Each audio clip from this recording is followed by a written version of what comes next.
Pernyataan Evan Dimas melihat timnas Indonesia di era Shin Tae-yong, bos bek timnas Indonesia geram atas ucapan Kim Pan-gon setelah mundur. Striker timnas Indonesia bocorkan ada satu pemain keturunan segera gabung skuad Garuda. Sebelum ke videonya, kalau kalian pencinta timnas Indonesia, gak ada salahnya jika kalian like dan subscribe ya guys.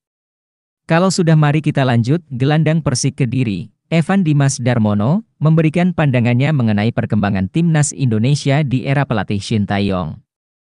Evan Dimas, yang pernah menjadi andalan timnas Indonesia dari kelompok usia hingga senior, menyatakan bahwa timnas Indonesia di bawah asuhan Shin Tae-yong menunjukkan perkembangan yang signifikan. Meskipun ia tidak lagi dipanggil untuk membela skuad Garuda sejak Januari 2022, Evan Dimas tetap mengikuti perkembangan tim. Menurutnya, timnas Indonesia saat ini semakin bagus, dengan pencapaian seperti lolos ke putaran ketiga kualifikasi Piala Dunia 2026 zona Asia sebagai bukti nyata. Timnas sekarang kan bagus dan loloskan sekarang mereka, ujar Evan Dimas kepada awak media di Senayan Park pada Sabtu. Evan Dimas juga menekankan pentingnya perhatian terhadap pengembangan pemain muda. Ia berharap PSSI dan berbagai pihak terkait memperhatikan pembinaan usia muda, karena mereka adalah masa depan timnas. Saya berharap timnas ke depannya lebih bagus lagi. Terus saya berharap usia muda kita juga perlu diperhatikan, tegasnya. Menurut Evan, fokus pada timnas senior memang penting, namun memperbaiki dan memperhatikan pemain muda juga krusial agar timnas Indonesia bisa terus berprestasi hingga 40 tahun ke depan. Pemain muda, bibit-bibit muda Indonesia ini tak bisa dilupakan karena mereka yang akan naik ke era senior, sehingga ya perlu diperhatikan, tambah Evan. Dengan demikian, Evan Dimas berharap semua pihak tetap memperhatikan pemain-pemain muda untuk memastikan masa depan dan keandalan skuad Garuda. Bos bek timnas Indonesia geram atas ucapan Kim Pan-gon setelah mundur. Kim Pan-gon menolak untuk menjelaskan alasan pengunduran dirinya sebagai pelatih kepala timnas Malaysia karena alasan yang disebutnya berbahaya.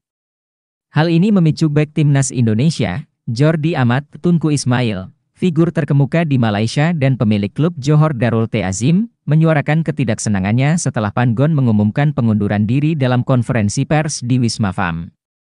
Pan-gon menyatakan bahwa alasan pengunduran dirinya hanya diketahui oleh Presiden Fam Datuk Hamidin Amin dan tidak akan diungkapkan ke publik. Pernyataan ini mendapat tanggapan keras dari Tunku Ismail yang menuntut penjelasan lebih spesifik dari Pan-gon.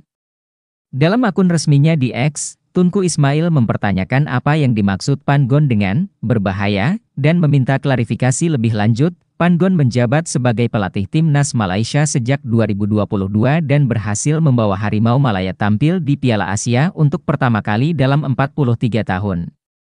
Selama masa jabatannya, timnas Malaysia mencapai peringkat dunia tertinggi dalam 18 tahun. Paul Marty Vicente, mantan asisten Pan-gon, ditunjuk sebagai pelatih sementara timnas Malaysia.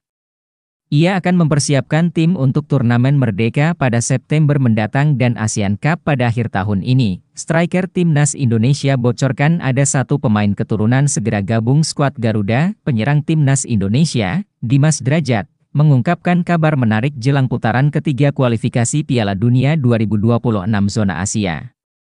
Timnas Indonesia, yang akan bertanding dalam grup berat melawan Jepang, Australia, Arab Saudi, Bahrain, dan Cina, diprediksi akan menambah kekuatan dengan kehadiran pemain keturunan baru. Dalam wawancara dengan media, Dimas Drajat mengisyaratkan bahwa ada satu pemain keturunan lagi yang akan segera bergabung dengan skuad Garuda. Mungkin saya dengar masih ada pemain keturunan lagi ya, ujar Dimas. Meski tidak memberikan detail lebih lanjut tentang pemain tersebut, Dimas optimis kehadiran pemain baru ini akan menambah kekuatan timnas. Dimas Drajat, yang telah mencatatkan 13 caps di timnas senior, menyebut laga kualifikasi Piala Dunia nanti akan berjalan sengit, terutama menghadapi Jepang yang terakhir kali mengalahkan Indonesia 3-1 di Piala Asia 2023. Sangat menarik ya, apalagi ada Jepang. Saya harap kita bisa maju bersama-sama, ujarnya. Pemain anyar Persib Bandung ini juga optimis dengan peluang Indonesia di kualifikasi ini. Menurutnya, posisi ketiga klasemen grup bukanlah hal yang mustahil. Dua tim terbaik akan otomatis lolos ke Piala Dunia 2026, sementara posisi 3 dan 4 akan menjalani kualifikasi putaran keempat. Kalau saya pribadi di posisi ketiga, meyakinkan untuk kita, kata Dimas.